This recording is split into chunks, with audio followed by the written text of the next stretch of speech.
Episode की starting वहीं से शुरू होती है जहाँ पे खत्म हुआ था, जहाँ कैटरीना कोल्ड वे में बोलती है, मैं तुमको ऑर्डर दे रही हूँ, उन सभी चीजों को अभी के अभी फेंक दो। एरियाना बोलती है, क्या? पर क्यों? कैटरीना शर्माते हुए बोलती है, क्योंकि मैंने उनको बहुत साल पहले बनाई थी, उनमें बहुत सारे मिस्टेक्स हैं और मैं भी उनको देखना पसंद नहीं करती हूँ। एरियाना बोलती है, शायद से आपको ऐसा लगता होगा, पर वो मेरे लिए वो सभी के सभी पेंटिंग्स मुझे बहुत कंफर्ट देते हैं। स्पेशली एक लड़की डैंडेलियन फ्लावर के पंखुड़ी को पकड़ी हुई थी। जिस तरीके से उस लड़की ने उस पंखुड़ी को पकड़ी हुई थी, वो उसको छोड़ भी नहीं पा रही थी और कस के पकड़ भी नहीं पा रही थी। वो जानती थी कि वो उसको छोड़ भी नहीं सकती है।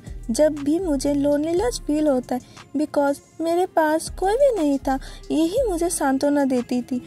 ये शायद से अजीब लगे, पर उस पेंटिंग मेरे पेन को समझा रहा था, उसको पोर्ट्रेट कर रहा था। फिर एरियाना स्माइल करती है और कैटरीना कुछ भी बोल नहीं पाती।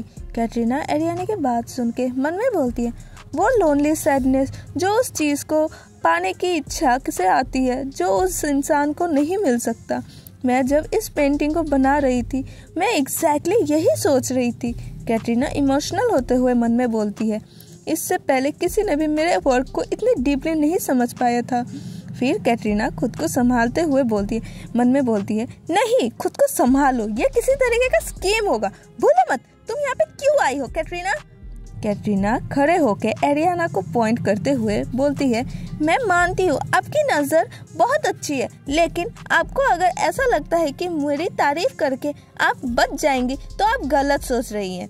एरियाना को देखते हुए कैटरीना बोलती है, मैं चुप नहीं रहूंगी कि आप दांते को किसी भी र्यूमर से इन्वॉल्व करें। कैटरीना मन में बोलती है, मैं जानती हूँ ये मीनिंगलेस है, मेरा अब कोई चांस भी नहीं है कि मैं दांते से शादी कर पाऊंगी। वैसे भी उनके पास इतनी पावर है कि अगर वो थ्रोन पे भी जाके बैठ जाए तो इससे एम्पायर के पॉलिटिक्स का बैलेंस खतरे में आ जाएगा। तभी कैटरीना अपने पीछे कुछ नोटिस करती है और बोलती है, ये म्यूजिक ऐसा लग रहा है बहुत देर से ये प्ले हुए जा रहा है। एरियाना बोलती है, अगर ये आपको तकलीफ दे रहा है तो मैं उसको प्ले बंद करने के लिए बोल सकती हूँ। कैटरीना बोलती है, नहीं, ये मैं नहीं बोल रही हूँ, मैं बस ये जानना चाहती थी ये पीस कौन से लाइन की है। एरियाना बोलती, जो सच है ये पीस आपकी ही पेंटिंग से इंस्पायर होकर बनाया गया है, जो फाउंडेशन फेस्टिवल में एग्जीबिशन में शो किया गया था। कैटरीना चौंकते हुए बोलती, आपका मतलब? एरियाना ब्लश करते हुए बोलती है, हाँ, ये the two face of Joy है। ये सॉन्ग को मैंने उस पेंटिंग से ही म्यूजिकली बॉडी देने की कोशिश की हूँ। कैट शॉक होते हुए मन में बोलती है, ये चल क्या रहा है? ये मेरे आर्ट को इतने अच्छे से अंडरस्टैंड कैसे कर सकती है? कैटरीना बोलती है, और आप इस सॉन्ग पे कैसे आई? एरियाना बोलती है, मैंने लिखा है। कैटरीना चिल्ला के बोलती है, क्या आप एक लड़की इस सॉन्ग को लिखा है? एरियाना स्माइल करते हुए बोलती है, हाँ, बिल्कुल आपकी तरह एक लड़की जिसने पेंटिंग ड्रॉ की है। कैटरीना रूबिन को देखते हुए चिल्ला के बोलती है, जिससे रूबिन भी चौंक जाता है, तो आपने ही उस क्यूट वायलिनिस्ट को ऑर्डर दिया है इस पीस को प्ले करने जब मैं यहाँ आई हूँ। कैटरीना अपने फैन को खोलते हुए बोलती है, अब मैं समझ रही हूँ, और शर्माते हुए बोलती है, आपका ये शुरू से ही प्लान था ना मेरे फेवर को गेन करने के लिए? एरियाना कंफ्यूज होते हुए बोलती, क्या ऐसा नहीं है? कैटरीना वहां से जाते हुए बोलती, मैं फिर किसी और दिन आऊंगी, फिर मिलते हैं। एरियाना बस देखती रहती है। एरियाना खिड़की पे खड़े होके कुछ देखते हुए मन में बोलती है, ऐसा लग रहा है उनका तारीफ करना ही उनकी सबसे बड़ी कमजोरी थी, जैसे र्यूमर्स थे उनके बारे में। अब कुछ दिनों तक वो मेरे सामने नहीं आएंगी। कैटरीना को जाते हुए देख के एरियाना मन में बोलती है, पर मैं ये झूठ नहीं बोल रही थी कि मुझे उनकी पेंटिंग पसंद नहीं आई। कैटरीना कैरेज में चढ़ते हुए बोलती, जल्दी कैरेज को जल्दी चालू करो। एरियाना अपनी बात कंटिन्यू करती है, और ये भी सच है, मैं ये song the two face of Joy painting से ही इंस्पायर होकर लिखी हूँ। कैटरीना ब्लश करते हुए एरियाना को देखती है और एरियाना मन में बोलती है, आई होप उन्होंने मुझे समझा होगा। नेक्स्ट सीन में हम लोग लोपेस ओपेरा हाउस को देख पाते, जहाँ बहुत सारे लोग खड़े हुए थे और वहाँ कोई आती है जो एलिना होती है और वो अपने ही एटीट्यूड में थी। उसको देख के पब्लिक बोलने लगते हैं, लेडी एलिना आप हमेशा की तरह ही आज भी ब्यूटीफुल लग रही है, हम सभी आपके परफॉर्मेंस देखने के लिए वेट कर रहे हैं माय लेडी।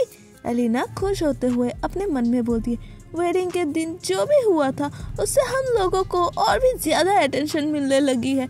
पब्लिक के बीच में जाते हुए एलिना मन में बोलती है, एक भी सिंगल टिकट नहीं बची है हमारे शो के, सब सोल्ड आउट हो चुके हैं। ये स्ट्रेंज है, एरियाना के डिसअपियर होने के बाद चीज़ें कितनी अच्छी हो गई है।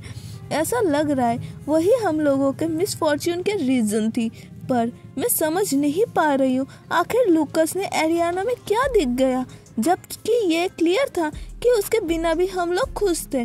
पर जब उस आज के परफॉर्मेंस ख़त्म हो जाएगा एक बहुत ही अच्छा सक्सेस के साथ, और मैं श्योर हूँ लूकस ये सब कुछ देख पाए कि लोपेज हाउस की रियल ज्वेल आखिर कौन है।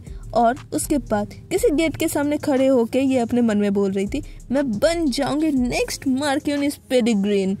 अंदर एडवर्ड गुस्सा में चिल्ला के बोलता है, धत तेरी की, ऑर्केस्ट्रा अभी तक यहाँ पे आई क्यों नहीं है, वो लोग सभी कहाँ है।